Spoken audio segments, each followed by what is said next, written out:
उपाध्यक्ष महोदय, मैं इस बिल का स्वागत करता हूं।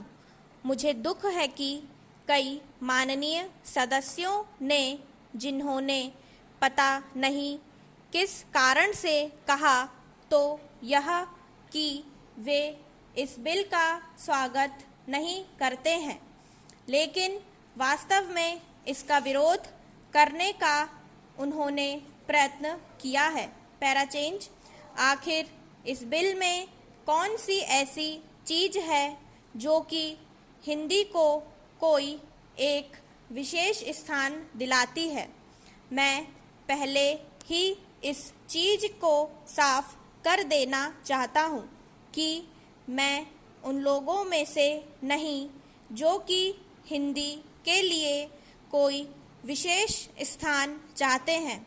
मुझे तो ऐसा लगता है कि जो सदस्य महोदय ऐसा कहते हैं कि इस बिल के द्वारा हिंदी को कोई विशेष स्थान दिया जा रहा है, उन्हें वास्तव में हिंदी का इतिहास मालूम नहीं है।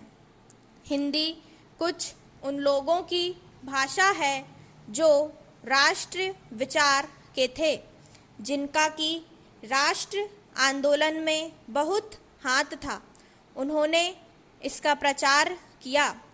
यह ध्यान देने की बात है कि राष्ट्र आंदोलन के समय में हिंदी की एक ही संस्था नहीं थी, बल्कि दूसरे राष्ट्र विद्यालय भी थे और महात्मा गांधी के आदेश के अनुसार वे राष्ट्र विद्यालय काम करते थे।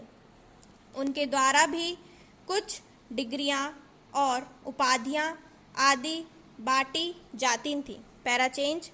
अब इन विद्यालयों द्वारा उपाधि बांटने का काम, जो कि उनके द्वारा पहले से किया जा रहा है, उसी को इस बिल में रखा गया है।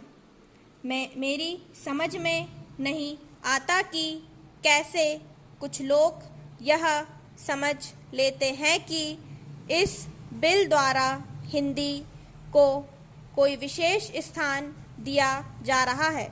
मैं नहीं समझता कि इसमें हिंदी को कोई विशेष स्थान दिए जाने की बात है, और जैसा मैंने पहले निवेदन किया, मैं उन लोगों में से नहीं हूँ जो कि चाहते हैं कि हिंदी को कोई विशेष स्थान दिया जाए, लेकिन मैं एक बात अवश्य उन लोगों से पूछना चाहता हूँ कि जब भी उन्हें अवसर मिलता है, किसी न किसी तरीके से एक ऐसे राष्ट्र निश्चय का, जो कि आज नहीं बल्कि आज से कई वर्ष पहले लिया गया था, उसका विरोध करने के लिए तैयार रहते हैं।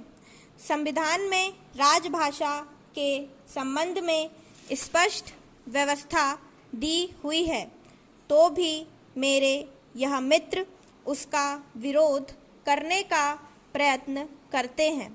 क्या उनके सामने देश की एकता के लिए कोई दूसरा रास्ता है? स्टॉप।